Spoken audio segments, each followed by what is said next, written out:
tayo dito sa part ng code na to, check niya kung either may nag-swipe ng RFID or kung may pinindot ng button. Siyempre, kapag nag-swipe ng RFID, ang gagawin niya is chine-check niya yung RFID tag na ginamit. It's either this or this. So, let's say, meron kang RFID, since nakakabili lang kasi nun ang ano dyan is baka may bumili lang, tapos alam nila may swipe, so magkakaroon ng issue. Ang ginawa natin, dalawa lang yung i-accept niya na RFID tag. It's either this tag or this tag for location 1. Okay?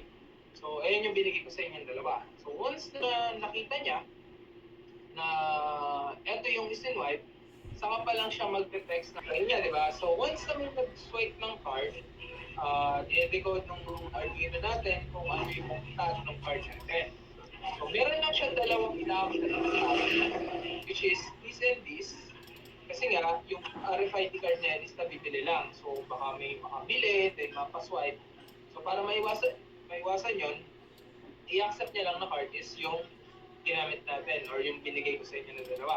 Wala niyang gagawin is magsasend siya ng SMS dun sa device, which is, ito, 1, 2, since location 1 siya, and 2 is for shoplifting. And then, after that, i-text niya naman yung store manager na may shoplifting at location number 1. Okay? So, ito yung napagkasundo natin na kapag shoplifting, yung manager na lang ay text ng ginapolis. Okay? Apo.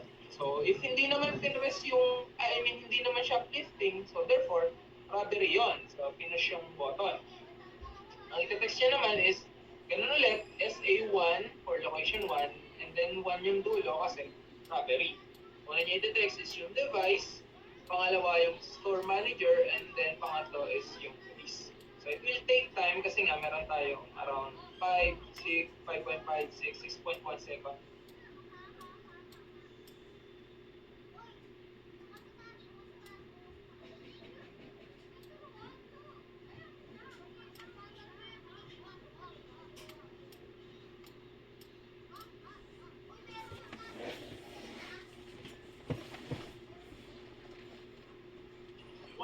Nag-stop ba si sir? Oo, nag-stop. Okay, okay. Nakahang yung program natin or wala siya ibang gagawin. So, di hintay niya yung 10 seconds, saka niya pang patay. And then, saka lang ulit, pwede siyang gamitin. If ever man, which I doubt will happen naman na may robbery, tas may shoplifting pa kasi weird. And then, statistically, I doubt na possible, may instances naman ng ganun. So, ayun. So, actually, ito lang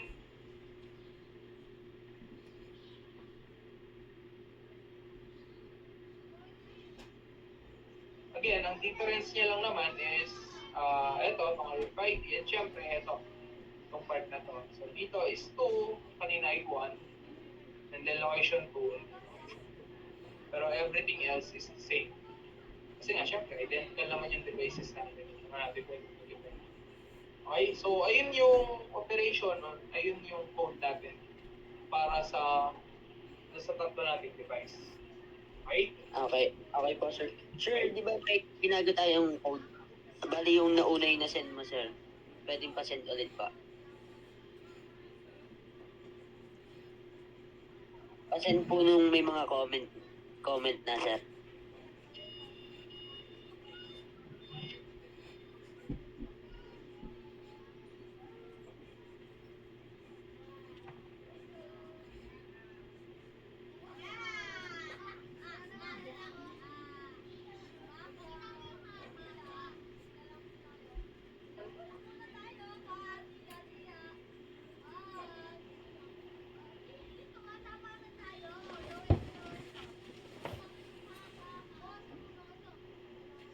Yun.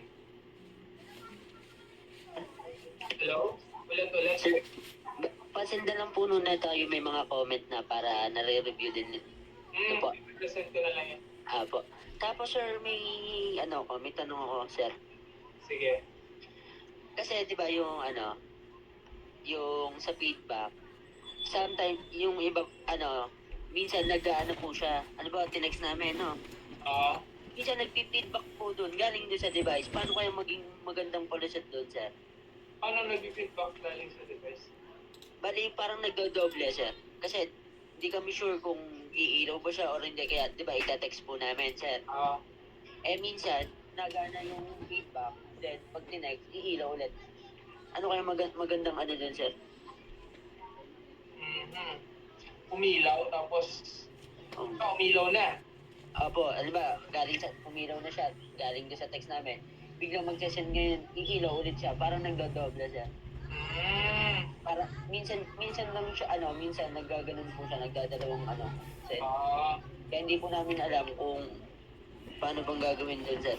For example, biglang nagloko si GSM, biglang mag-send, tapos ay na-text, iilaw ulit ho. Ganun, parang ganun yung magiging. Feeling ko hindi naman mapapansin niya. Pero if ever naman na mapansin, ang ano lang naman doon is, since, may, diba, na-receive niya yung SMS, pwede kasing, paano ba yun? Kumbaga parang hindi agad na-acknowledge yung SMS eh. Delay na lang, no, sir? Oo, na-delay na lang. Delay message from the testing nung ginawang testing. Kasi Pwede lang yan eh. pwede naman sabihin na bago kami Sabi niya, ayun, tama yan. Bago kami mag-defense, nag-test po kami. Then yung ilaw na is from delay message, no, sir? Nade-delay naman talaga, no? Tsaka yung naman nasitahin nila yun. Kung ayaw talaga nila pansin, kasi yun talaga yun eh. Yun lang naman talaga yun eh. May issue talaga sa SMS. Opo. Sa network lang yun. Okay. Tsaka hindi naman yun, hindi naman yun magiging problema. Sabi mo, baka po nag-double send din yung isang device. Ganun lang naman yun eh. Kasi actually na-experience nga namin yun, di ba? Yung dalawang text, isa lang minsan na-receive. So, network na lang. Sa network na po. Lahat naman na magiging problema natin dyan is, network issue lang.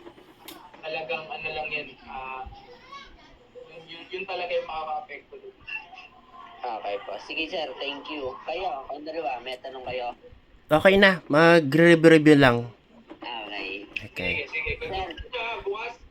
Pasenda lang din po nung may mga comment, ha. Thank you po. Salamat, sir. Bukas po, bukas. Galingan nyo, ha? Opo. Ito, magandang balita. Ay. Sige, sir. Salamat. Thank you. Opo. Ano?